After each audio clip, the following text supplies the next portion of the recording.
You're too slow, too stupid, and frankly, too black for this establishment. Robert Wilson's voice boomed across the elegant dining room of his five-star restaurant. Every customer turned to stare as the billionaire owner publicly humiliated his employee. Maybe you should go back to wherever people like you belong. Brittany Brown stood frozen, holding a tray of expensive wine glasses, her face burning with shame and anger. At 24, she had endured 6 months of daily abuse from her boss. But she needed this job to support her sick grandmother. The other staff members looked away, too afraid to speak up against the man who controlled their paychecks. "I'm sorry, Mr. Wilson," Brittany said quietly, her voice steady despite the tears threatening to fall. "I'll do better." Robert's cold blue eyes showed no mercy. "Better? You people don't know the meaning of the word. Clean up this mess and stay out of my sight." The wealthy customers whispered among themselves, some looking uncomfortable, but none willing to defend the young black woman being degraded in front of them. Brittany had learned to swallow her pride, to survive each day of cruelty for the sake of her family. But tomorrow would bring a storm that would change everything, and Brittany would have a choice that would shock everyone in that room. If you believe everyone deserves dignity and respect regardless of their background, please like and subscribe. This story will show you how one act of courage can transform even the hardest heart. Brittany Brown arrived at Wilson's Fine Dining at exactly 5:30 a.m., just as she had every morning for the past 6 months. The elegant restaurant sat in the heart of downtown Chicago, its floor-to-ceiling windows offering a stunning view of Lake Michigan. With its crystal chandeliers, marble floors, and tables that cost more than most people's monthly rent, Wilson's was where movie stars and politicians came to see and be seen. But for Brittany, it was a battlefield where she fought daily for her dignity and survival. She tied her long black hair into a neat bun and smoothed down her crisp white uniform. The other servers would arrive in an hour, but Brittany always came early to prepare the dining room and avoid giving Robert Wilson any excuse to unleash his cruelty upon her. She had learned his patterns over the months. He was especially vicious when he was stressed about business, when important clients were coming, or simply when he felt like reminding everyone who held the power. Robert Wilson was 45 years old, worth over $3 billion, and owned a chain of luxury restaurants across the country. Wilson's Fine Dining was his flagship establishment, the crown jewel of his empire. He was handsome in the way that money made men handsome. Perfectly styled salt and pepper hair, expensive suits tailored to his tall frame, and the kind of confidence that came from never being told no. But beneath the polished exterior was a man consumed by prejudice and cruelty, especially toward his black employees. Brittany had watched him hire and fire dozens of black workers over the months, always finding excuses to get rid of them. She had survived longer than most, but only because she was willing to endure treatment that would have broken lesser spirits. As Brittany arranged the silverware and folded napkins into perfect triangles, she thought about her grandmother Evelyn, who was lying in a hospital bed 20 miles away. Grandma Evelyn had raised Brittany after her parents died in a car accident when she was 8 years old. Now, at 78, Evelyn was fighting kidney disease and needed expensive treatments that insurance wouldn't fully cover. Every insult Robert hurled at Brittany, every humiliation he put her through, was worth it if it meant keeping her grandmother alive. The job at Wilson's paid more than other restaurants because of its high-end clientele, and Brittany needed every penny. She had dropped out of college to care for her grandmother and had been working 2 jobs to make ends meet. The front door chimed as Robert entered the restaurant, followed by his assistant Marcus and the head chef, Jean-Pierre. Robert's presence immediately changed the atmosphere, like a storm cloud rolling in on a sunny day. The few early arriving staff members straightened their backs and moved with quick, nervous energy. "Brown." Robert's voice cut through the quiet morning air like a whip. "Come here, now." Brittany set down the napkin she was folding and walked over to where Robert stood near the hostess station. She kept her eyes respectfully lowered, a survival tactic she had learned to avoid triggering his anger. "Yes, Mr. Wilson? Look at me when I'm talking to you," Robert snapped. "I have some very important clients coming for lunch today. Investors from New York who are considering backing my expansion into Europe. Do you understand what that means?" "Yes, sir. It means everything needs to be perfect." "Exactly. And perfection is not something I associate with you." Robert's voice was cold and condescending. "But since we're short-staffed today, you'll be serving the VIP section. Try not to embarrass me more than usual." Brittany felt her stomach tighten. The VIP section was where the most important customers sat, where mistakes were not tolerated, and where Robert's scrutiny would be most intense. "I understand, Mr. Wilson. I won't let you down." "You always let me down," Robert said with a cruel smile. "The question is whether you'll let me down spectacularly or just ordinarily today." As Robert walked away, Brittany heard him mutter to Marcus, "I don't know why I keep her around. There are plenty of better servers who would be grateful for this job." The morning passed in a blur of preparation. The restaurant officially opened at 11 a.m. and by 11:30, it was filling with the usual lunch crowd. Wealthy business people, socialites, and tourists who had made reservations weeks in advance. Brittany moved through her section with practiced efficiency, taking orders, serving food, and maintaining the level of service that Wilson's was famous for. But she could feel Robert's eyes on her constantly, waiting for her to make a mistake. At 12:15, the VIP guests arrived. 3 men in expensive suits, clearly from out of town based on their accents and the way they looked around the restaurant with appraising eyes. Robert personally escorted them to the best table in the house, positioned near the windows with a perfect view of the lake. "Gentlemen, this is Brittany," Robert said as she approached the table with menus and water glasses. "She'll be taking care of you today. Try to speak slowly and clearly. Some of our staff need extra help understanding requests." Brittany's face burned with humiliation, but she kept her expression neutral.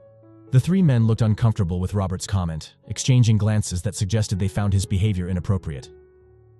"Good afternoon," Brittany said with a professional smile. "Welcome to Wilson's Fine Dining. Can I start you off with some appetizers or perhaps something from our wine list?" The eldest of the 3 men, a distinguished gentleman with kind eyes, smiled warmly at her. "Thank you, miss. We'd love to hear your recommendation."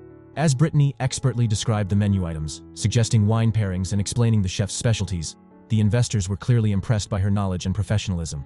She had studied every dish, every ingredient, every wine in the restaurant's collection because she knew that excellence was her only protection against Robert's cruelty. "Excellent recommendations," the second investor said. "You clearly know your menu very well." "Thank you, sir. I'll put in your order right away and have your wine selection brought over immediately." As Brittany walked toward the kitchen, she felt a brief moment of satisfaction. She had handled the interaction perfectly, and even Robert would be hard-pressed to find fault with her service. But that satisfaction was short-lived. As she handed the order to Jean-Pierre in the kitchen, she heard a commotion from the dining room. Hurrying back, she saw that one of the investors had knocked over his water glass, and the liquid was spreading across the white tablecloth toward important-looking documents. Without hesitation, Brittany rushed over with clean towels, quickly containing the spill, and offering to move the documents to safety. The investor was grateful and apologetic. But before Brittany could finish cleaning up, Robert's hand grabbed her arm roughly. "What did you do?" he hissed in her ear, his grip tight enough to leave bruises. "Nothing, sir. The gentleman accidentally knocked over his water glass. I was just helping clean." "Don't lie to me." Robert's voice was low but full of venom. "I saw you serving the water. You obviously filled the glass too high or placed it too close to his papers. This is exactly the kind of incompetence I was talking about." The investors were watching this exchange with growing discomfort. The man who had spilled the water started to speak up. "Actually, it was entirely my fault." "Please don't feel the need to make excuses for her," Robert interrupted, his smile cold and fake. "This is a learning experience for our staff. Brittany, apologize to these gentlemen for your carelessness." Brittany looked at the faces around the table. The investors clearly knew she had done nothing wrong, but they also understood the power dynamic at play. She was trapped between the truth and the need to keep her job. "I apologize," she said quietly. "I should have been more careful with the water placement." "That's better," Robert said, releasing her arm. "Now clean this up properly and bring fresh linens for the table." As Brittany worked to reset the table, she could hear Robert making jokes to the investors about the challenges of managing certain types of employees and the difficulty of finding good help these days. His words were carefully coded, but everyone understood their meaning. The lunch continued with Robert finding fault in everything Brittany did. When she brought the wrong wine vintage because Robert had quietly changed the order without telling her, he berated her in front of the table. When the kitchen was slow with one of the entrees, he blamed her for not communicating the urgency properly. By the time the meal was over, Brittany felt emotionally drained and physically exhausted. The investors left generous tips, which she knew was their way of apologizing for witnessing her mistreatment. As she cleaned up the table, she overheard Robert talking to Marcus near the bar. "I think that went well," Robert was saying. "They seemed impressed with the restaurant's standards and attention to detail." "What about the incident with the water?" Marcus asked. Robert laughed. "That was perfect. It showed them how I handle problems and maintain discipline. Investors like to see strong leadership." Brittany's hands shook as she stacked the dirty plates. Robert had deliberately used her humiliation as a performance piece, a way to demonstrate his power and control to potential business partners. She wasn't just an employee to him. She was a prop in his theater of cruelty. That evening, as Brittany finished her shift and prepared to leave, she stopped by the small employee break room to collect her purse. She found a note taped to her locker. "Final warning. Your performance today was unacceptable. One more incident and you're fired. R.W." Brittany crumpled the note in her fist, fighting back tears of frustration and rage. She thought about her grandmother in the hospital, about the bills piling up at home, about the impossibility of finding another job that paid enough to cover their expenses.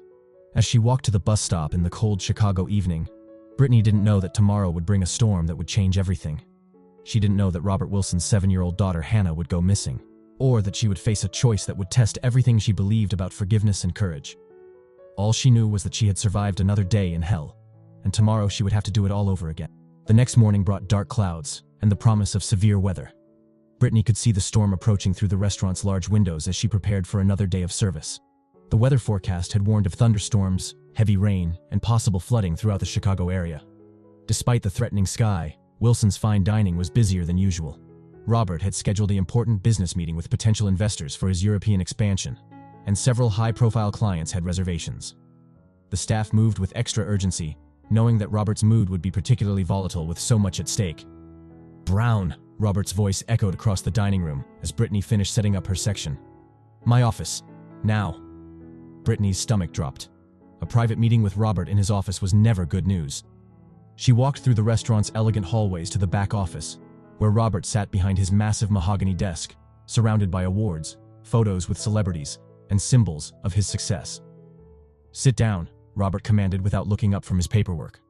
"We need to discuss your future here." Brittany remained standing. "Is there a problem, Mr. Wilson?" "The problem," Robert said, finally raising his cold blue eyes to meet hers, "is that you continue to be a liability to this establishment. Yesterday's performance with the investors was embarrassing. You made me look bad in front of very important people. Sir, I did everything I could to provide excellent service. The water spill was an accident that—" "Don't interrupt me." Robert's voice was sharp as a blade. "I've been patient with you, more patient than you deserve, but my patience has limits." He stood up and walked around the desk, positioning himself uncomfortably close to where Brittany stood. She could smell his expensive cologne and see the cruelty in his eyes. "I'm giving you one final chance to prove that you belong here," he continued. "Today's lunch service will be your test. We have VIP clients coming, including the mayor and several city council members. If you make even the smallest mistake, you're finished. Do you understand?" "Yes, sir. I understand." "Good, because I want you to know that I'm actively looking for your replacement. There are dozens of qualified servers who would kill for this job, servers who understand their place and show proper respect." The threat was clear, but Brittany simply nodded. "I won't let you down, Mr. Wilson." "You already have," Robert said with a cold smile. "The question is whether you'll continue to do so." As Brittany left his office, she felt the familiar weight of desperation settling on her shoulders. She couldn't afford to lose this job, not with her grandmother's medical bills mounting and no other prospects in sight. She would have to be perfect today, no matter what Robert threw at her. The lunch rush began at 11:30, and the restaurant quickly filled with Chicago's elite. The mayor's table was in the center of the dining room, positioned so that everyone could see the important political figures enjoying their meal. Brittany was assigned to serve them, which meant she would be performing under Robert's most intense scrutiny. As she approached the mayor's table with menus and water, she noticed Robert watching her from across the room. His assistant Marcus stood beside him, and she could see them discussing something in low tones. Whatever they were planning, Brittany knew it wouldn't be good for her.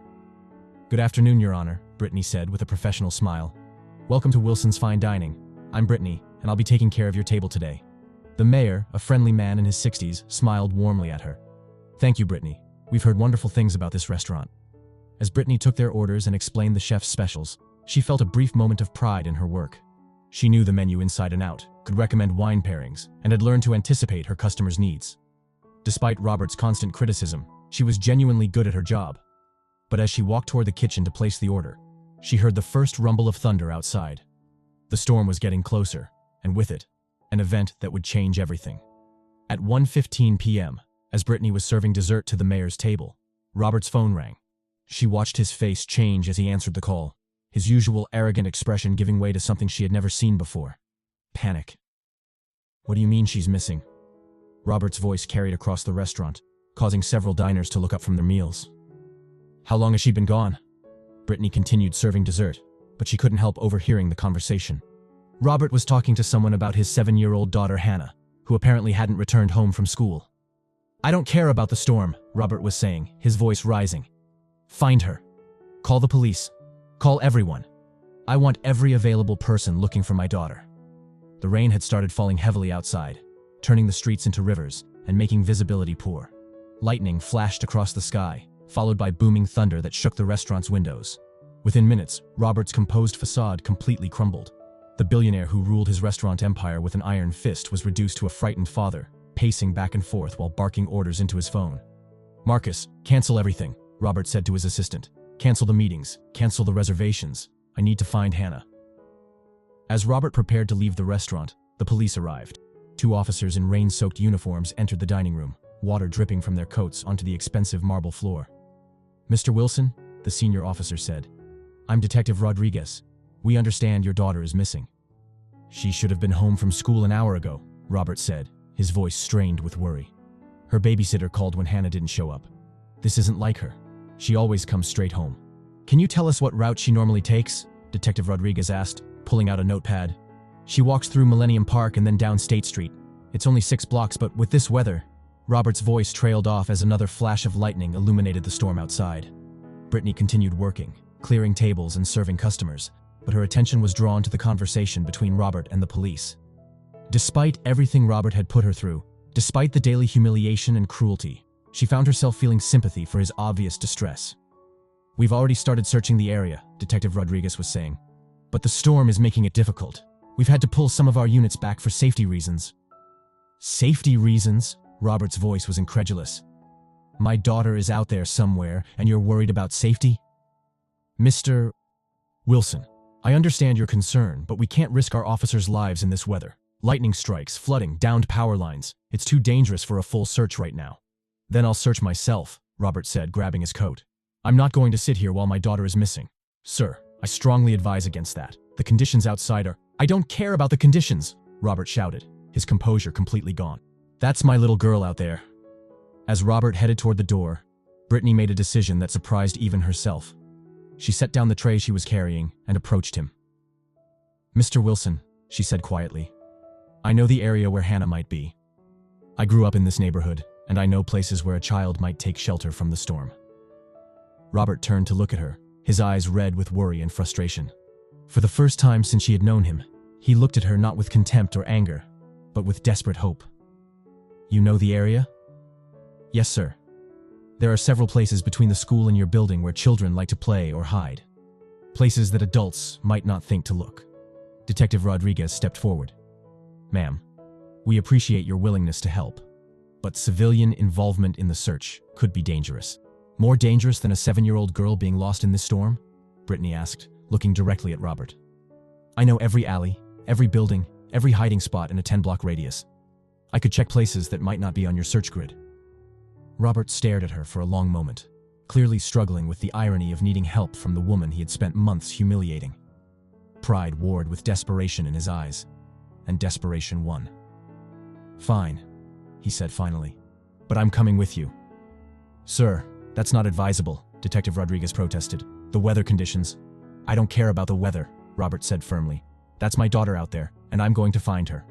As Brittany grabbed her coat and prepared to venture into the storm, she couldn't help but think about the strange turn her life had taken. 6 hours ago, Robert Wilson had threatened to fire her. Now she was about to risk her life to help him find his missing daughter. The other restaurant staff watched in amazement as Brittany and Robert prepared to leave together. Marcus tried to convince his boss to stay behind and let the professionals handle the search, but Robert was beyond reason. "I'll call you every 15 minutes, Robert told Marcus as they headed for the door. "If we don't find her in 2 hours, expand the search to the lakefront." As they stepped out into the storm, Brittany felt the full force of the wind and rain. The streets were already flooding, and lightning continued to flash across the dark sky. She pulled her coat tighter and looked at Robert, who was already soaked, despite having been outside for only seconds. "Where do we start?" he asked, having to shout over the sound of the storm. "The playground behind the library," Brittany shouted back. "It has a covered area where kids sometimes wait out bad weather." As they began their search, neither of them knew that this storm would wash away more than just the streets of Chicago. It would wash away years of prejudice, cruelty, and misunderstanding, revealing truths that would change both of their lives forever.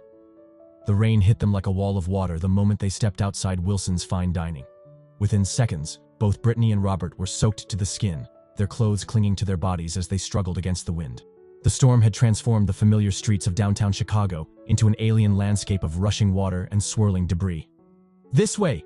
Brittany shouted over the howling wind, pointing toward the library that was barely visible through the sheets of rain. "The playground is behind the building." Robert followed her, stumbling slightly as his expensive leather shoes slipped on the wet pavement. He was clearly out of his element, a man accustomed to luxury cars and climate-controlled environments now struggling through one of Chicago's worst storms in years. As they fought their way down State Street, Brittany couldn't help but notice how different Robert looked without his usual armor of expensive suits and arrogant confidence. His perfectly styled hair was plastered to his head, his designer clothes were ruined, and his face showed raw fear and desperation. For the first time since she had known him, he looked human. "How much further?" Robert called out, having to lean close to Brittany's ear to be heard over the storm. "2 more blocks," she replied, leading him around a fallen tree branch that had blocked their path. The water on the streets was already ankle-deep and rising fast. Storm drains couldn't handle the volume of rain, and every low-lying area was turning into a temporary lake. Lightning continued to flash overhead, illuminating the empty streets in stark white bursts that made everything look like a scene from a disaster movie. When they reached the library, they found the building locked and dark. The playground behind it was deserted, its swings and slides being battered by the wind and rain. A small covered pavilion stood in the center of the playground, and Brittany led Robert toward it, hoping they might find Hannah sheltering there.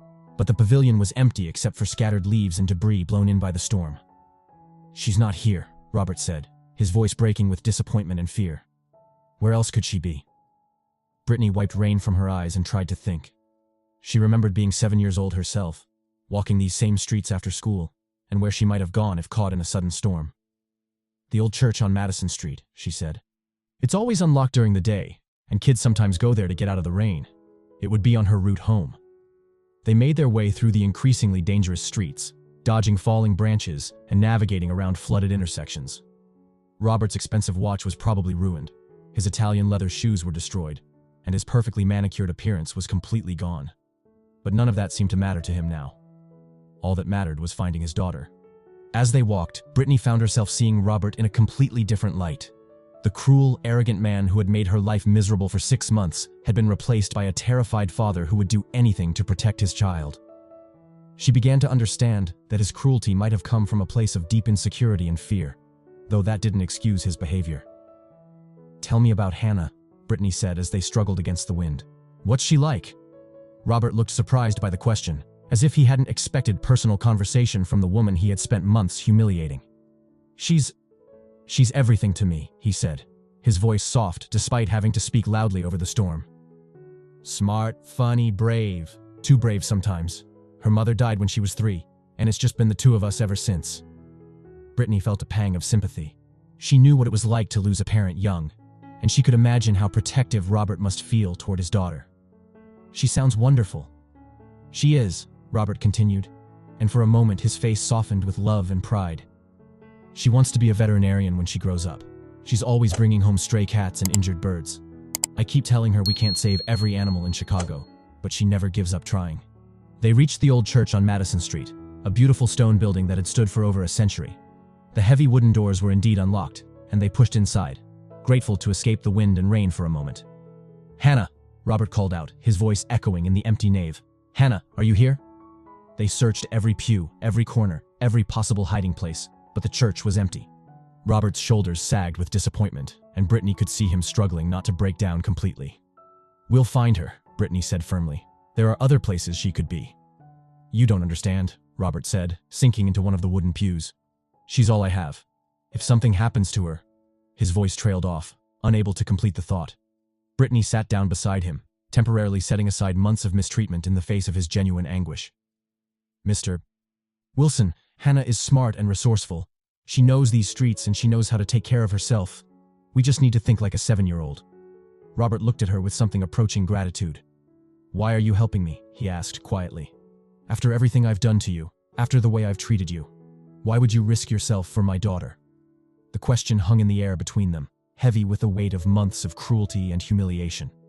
Brittany thought about all the times Robert had berated her in front of customers, all the racist comments, all the threats and intimidation.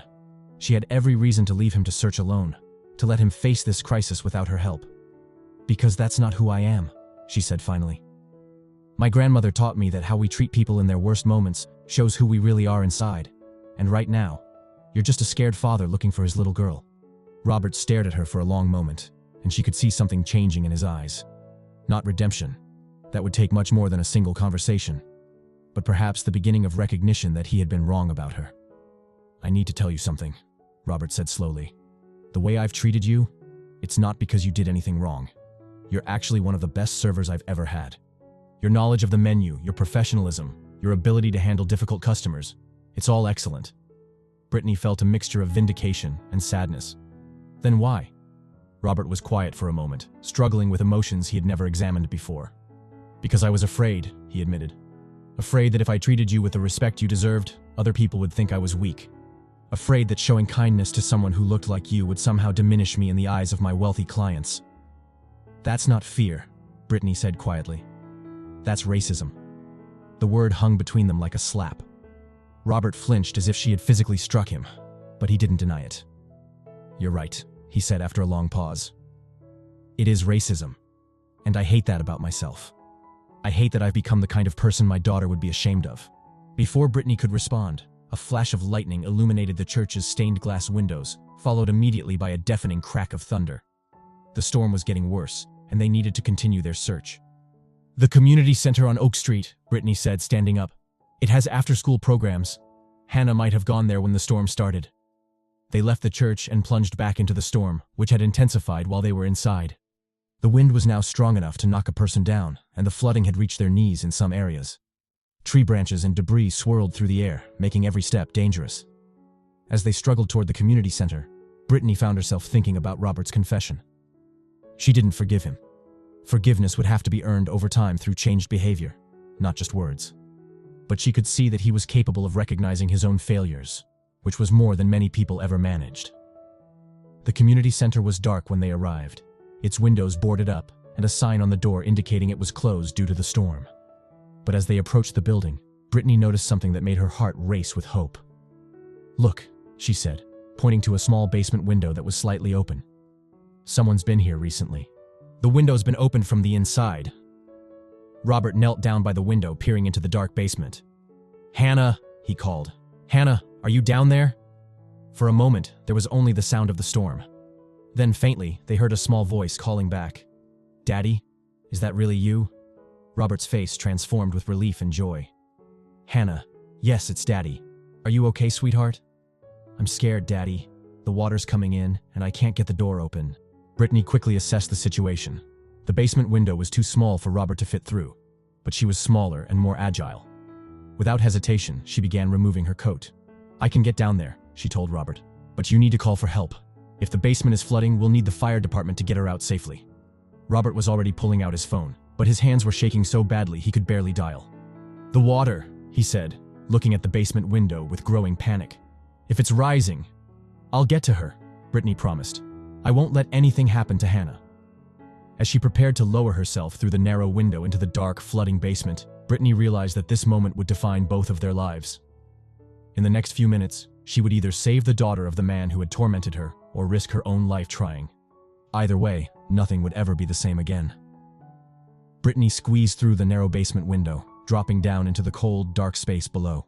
Her feet immediately splashed into ankle-deep water that was rising steadily from the storm drains backing up into the building's foundation. The basement smelled of mold and fear, and she could hear Hannah's frightened breathing coming from somewhere in the darkness. "Hannah?" Brittany called softly, trying to keep her voice calm and reassuring. "My name is Brittany. I work with your daddy, and I'm here to help you." "I'm over here," Hannah's small voice replied from the far corner of the basement. "I can't see anything, and the water keeps getting higher." Brittany used her phone's flashlight to navigate through the cluttered basement, stepping carefully around old furniture and boxes. When the light finally found Hannah, Brittany's heart clenched with sympathy. The little girl was huddled on top of an old desk, her school uniform soaked, and her dark hair plastered to her head. She was shivering from cold and fear, but her eyes showed the same determination that Brittany recognized in her father. "Hi, sweetheart," Brittany said gently, wading through the rising water toward her. "I'm going to get you out of here, okay?" Hannah looked at her with wide, uncertain eyes. "Are you really friends with my daddy?" Brittany hesitated for a moment, thinking about how to answer that question honestly without frightening the child further. "I work at his restaurant," she said carefully. "And right now, he's very worried about you. He's waiting right outside." "I tried to run home when it started raining really hard," Hannah explained, her voice trembling. "But the water was everywhere and I got scared. I saw this window was open, so I climbed down here to wait for the storm to stop. But now the door won't open, and the water won't stop coming in. Brittany examined the basement door and quickly understood the problem. The old wooden door had swollen from the moisture and was jammed shut. The rising water was also creating pressure against it, making it nearly impossible to open from the inside. They were trapped. "Daddy!" Hannah called toward the window. "Are you still there?" "I'm here, sweetheart." Robert's voice came from above, tight with worry. "The fire department is on their way, but it might take them a while to get through the flooded streets." Brittany looked at the water level, which had risen to her calves in just the few minutes she had been down there. They didn't have time to wait for rescue. She would have to find another way out. "Hannah," she said, keeping her voice steady and confident. "I need you to be very brave for me, okay? We're going to get out of here together, but I need your help." The little girl nodded, trust beginning to replace fear in her eyes. "What do I have to do?" Brittany examined their options. The basement window was too small for both of them to fit through easily, especially with Hannah's backpack and the rising water making movement difficult. But there was another possibility, a ventilation grate near the ceiling that appeared to lead to an external vent. "Can you climb?" Brittany asked Hannah. "Yes, I'm good at climbing. Daddy says I'm like a little monkey." "Perfect. I'm going to boost you up to that vent, and then you're going to crawl through it while I follow behind you. It might be scary, but it's going to get us out of here." Brittany positioned herself below the ventilation grate and helped Hannah climb onto her shoulders. The water was now at her knees and rising faster, creating urgency in every movement. Hannah was lighter than expected, but Brittany had to struggle to maintain her balance on the slippery basement floor. "I can reach it," Hannah said, working to remove the grate covering. "It's stuck, but I think I can get it loose." "Take your time, but work as fast as you can," Brittany encouraged, feeling the cold water continue to rise around her legs. "You're doing great." Above them, they could hear Robert's voice talking to the emergency responders who had finally arrived. Fire trucks, police cars, and ambulances were gathering outside, but Brittany knew they were running out of time to wait for a conventional rescue. "Got it," Hannah announced as the grate came free. "But it's really dark in here. Use the flashlight on my phone," Brittany said, handing it up to her. "Just crawl straight ahead, and don't worry about anything else. I'll be right behind you." Hannah disappeared into the ventilation shaft, and Brittany could hear her small body moving through the metal ductwork. The water in the basement was now at her thighs, and she knew she had only minutes before it became too deep for her to reach the vent opening. "Brittany," Hannah's voice echoed from somewhere in the ductwork. "I can see light ahead. I think this goes outside. Keep going, sweetheart. You're almost there." Brittany pulled herself up into the ventilation shaft, her wet clothes making the climb difficult and the metal surface slippery. The shaft was barely wide enough for an adult, and she had to army crawl through the darkness, following the sound of Hannah's movement ahead of her. "I'm out!" Hannah's voice suddenly called from somewhere above. "I'm outside, and Daddy's here!" Brittany felt a surge of relief as she continued crawling toward the light at the end of the shaft. When she finally emerged, she found herself in an alley behind the community center, where Robert was holding his daughter tightly, while paramedics checked her for injuries. "Brittany," Hannah called when she saw her emerge from the vent. "You did it! You saved me!" Robert looked up from his daughter, his eyes filled with emotions Brittany had never seen before. Gratitude, respect, and something that might have been awe. "You risked your life for her," he said quietly. "You could have drowned down there." "But I didn't," Brittany replied simply, accepting a blanket from one of the paramedics. "And neither did Hannah. That's all that matters." The paramedics insisted on checking both Brittany and Hannah for hypothermia and injuries, but aside from being cold and wet, they were both fine. As they sat in the ambulance, Hannah chatted excitedly about their adventure, her fear already transforming into excitement at having been part of such a dramatic rescue. "You're really brave," Hannah told Brittany seriously. "Braver than anyone I know except my daddy." Brittany looked at Robert, who was sitting nearby with an expression she couldn't quite read. "Your daddy is very brave too," she said to Hannah. "He went out into that storm to look for you, even though it was dangerous." "I know," Hannah said proudly. "He always takes care of me, but you took care of me too, even though you don't even know me." "Sometimes that's what people do for each other," Brittany explained gently. "We help each other when we need it, even if we're strangers." As the emergency responders began to pack up their equipment, Robert approached Brittany with an expression of humility she had never seen from him before. "I don't know how to thank you," he said quietly. "What you did, there aren't words for it." "You don't need to thank me," Brittany replied. "I'm just glad Hannah is safe. But I do need to thank you, and I need to do more than that." Robert paused, clearly struggling with emotions he wasn't used to expressing. "I've been thinking about what you said in the church, about who I really am, and I realized that the person I've been, the way I've treated you and others, that's not who I want my daughter to see when she looks at me. Hannah, who had been listening to their conversation, looked between her father and Brittany with curious eyes. "Daddy, is Brittany going to come work at the restaurant again tomorrow?" Robert looked at Brittany, and she could see him making a decision that would change everything. "I hope so, sweetheart, but that's up to Brittany. I haven't been very nice to her at work." "You should be nice to her," Hannah said seriously. "She saved my life, and she seems really nice." "You're right," Robert said, looking directly at Brittany. "She is really nice, and I haven't been nice at all." As they prepared to leave the scene, Robert walked beside Brittany toward the cars that would take them back to dry clothes and warm buildings. The storm was finally beginning to subside, and the first rays of sunlight were breaking through the clouds. "Brittany," Robert said quietly so Hannah couldn't hear, "I know I have a lot to make up for. I know that what I did in that basement doesn't erase months of treating you terribly. But I want you to know that I understand now. I understand what kind of person you are and what kind of person I've been." "Understanding is a good start," Brittany replied carefully. "But understanding isn't the same as changing." "You're right," Robert acknowledged. "But I want to change. I want to be the kind of man my daughter can be proud of, and the kind of boss people like you deserve to work for." As they reached Robert's car, Hannah ran up to Brittany and hugged her tightly. "Thank you for saving me," she whispered. "Will I see you again?" Brittany looked at Robert, who was watching the interaction with tears in his eyes. She saw a man who had been forced to confront his own failings, a father who had almost lost everything that mattered to him, and perhaps, just perhaps, a person ready to become better than he had been. "I think you will," Brittany said, hugging Hannah back. "I think things are going to be very different from now on." 3 days after the storm, Brittany stood outside Wilson's Fine Dining, unsure whether she still had a job. She had called in sick for 2 days, partly because she had caught a cold from being soaked in the storm, but mostly because she needed time to process everything that had happened. Taking a deep breath, she pushed through the restaurant's elegant front doors. The dining room looked exactly the same, but something felt different. "Brittany!" Marcus, Robert's assistant, approached her with a smile she had never seen before. "Mr. Wilson has been asking about you every day. He wants to see you in his office immediately."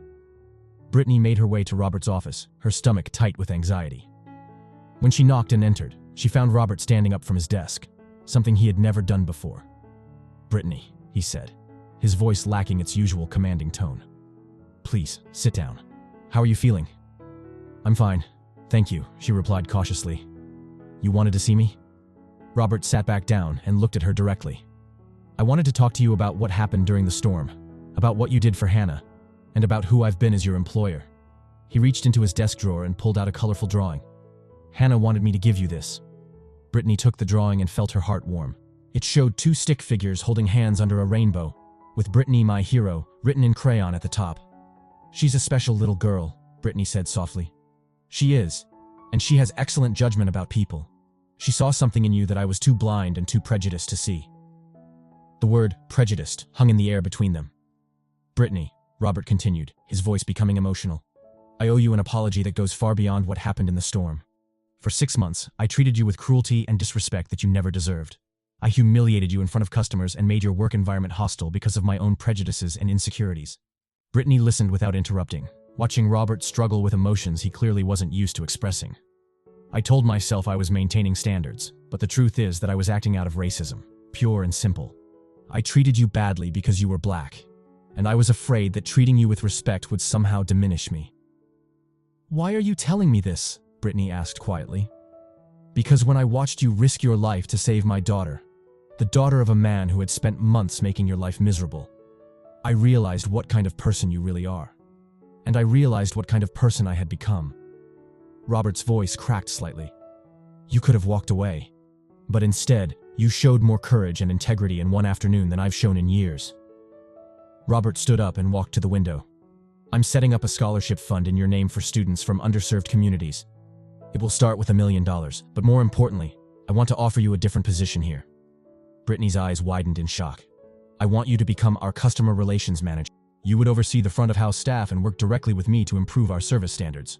The salary would be 3 times what you're making now, with full health benefits and tuition assistance." "I don't understand. Why would you—" "Because you're exceptional," Robert said simply. "Your knowledge of hospitality, your professionalism under pressure, all of that has been evident for months. I was just too prejudiced to acknowledge it. And if I say no?" Then I'll write you the best recommendation letter you've ever seen and help you find a position somewhere that will appreciate your talents." Brittany was quiet for a long moment. "How do I know this isn't just guilt talking? How do I know that in a few months, you won't go back to treating me the way you did before?" Robert nodded. "You don't know, and you have every right to be skeptical. All I can tell you is that what happened during that storm changed me fundamentally. I'm asking for a chance to prove that I can change." Just then, there was a soft knock on the door. "Come in," Robert called. Hannah bounded into the room, followed by her nanny. The little girl's face lit up when she saw Brittany. "Brittany!" Hannah exclaimed, running over to give her a hug. "Did you get my picture?" "I did," Brittany said, hugging the child warmly. "It's beautiful. Thank you." "I made it to show everyone that you're my hero," Hannah said proudly. "Heroes are people who do brave things to help others, even when it's scary. That's exactly what you did." Robert watched this interaction with a soft expression. "Hannah, why don't you go with Mrs. Peterson to the kitchen and see if Jean-Pierre has any cookies?" "Okay, Daddy," Hannah said. But before leaving, she turned back to Brittany. "Will you stay and work with my daddy? I think you could help him be even nicer to people." After Hannah left, Robert smiled sadly. "Even my 7-year-old daughter can see that I need to be a better person." "So, what do you think?" Robert asked. "Are you willing to give me a chance to prove I can change?" Brittany thought about her grandmother in the hospital, about the financial stress, about the opportunity to use her skills in a way that would be recognized and valued. But more than that, she thought about the possibility of redemption. "I'll take the position," she said finally, "but I have conditions." "Name them." "First, I want regular meetings with you and the staff to discuss workplace culture. Second, I want input on hiring practices to ensure we're creating an inclusive environment. And third, if you ever treat me or any other employee the way you treated me before, I walk immediately." Robert nodded seriously. "Agreed, all of it. And Brittany, thank you. Thank you for saving my daughter. Thank you for giving me this chance. And thank you for showing me what real character looks like." 6 months later, Wilson's Fine Dining had undergone a complete transformation. Under Brittany's guidance, the restaurant had implemented diversity training, established clear policies against discrimination, and created a work environment where all employees felt valued. Customer satisfaction had increased, staff turnover had decreased, and the restaurant had been featured in articles about positive workplace culture. Robert had kept his word about changing. He treated all employees with respect, learned their names and personal details, and regularly asked for their input. The transformation wasn't always easy. Old habits died hard. But each time his old arrogance resurfaced, he caught himself, apologized, and recommitted to being better. On the anniversary of the storm, Robert gathered the entire staff together for a special announcement. Standing next to Brittany in the restaurant's main dining room, he addressed the assembled employees. "A year ago," he began, "this restaurant was successful in terms of revenue, but it was failing in the most important way possible. We weren't treating each other with respect and dignity." He looked directly at Brittany. "It took an extraordinary act of courage from an extraordinary person to show me what real character looks like. Brittany Brown risked her life to save my daughter, but more than that, she saved me from becoming someone I couldn't live with." The staff applauded, and Brittany felt tears in her eyes. "Today," Robert continued, "I'm announcing that Brittany will be promoted to General Manager of Wilson's Fine Dining. She has earned this promotion through her dedication, her leadership, and her unwavering commitment to making this a place where everyone can thrive." As the applause continued, Hannah ran up and hugged both Brittany and her father. "I'm so proud of both of you," she whispered. "You figured out how to be friends after all." Brittany looked at Robert and saw not the cruel man who had once humiliated her daily, but a person who had found the courage to confront his own failings and change. It hadn't been easy, but genuine transformation was possible when people were willing to do the hard work of examining their hearts. "Sometimes," Brittany said to Hannah, "the most important thing we can do is help each other become the best versions of ourselves." As the celebration continued around them, Brittany reflected on the strange journey that had brought her to this moment. A year ago, she had been a struggling waitress, enduring daily abuse. Today, she was the general manager of one of Chicago's most successful restaurants, leading a team that treated each other with respect and dignity. The storm had washed away more than just the streets of Chicago. It had washed away years of prejudice and cruelty, revealing the possibility for redemption, growth, and genuine human connection. And in the end, it had shown that sometimes the most powerful force for change isn't anger or revenge, but simple human compassion in the face of suffering.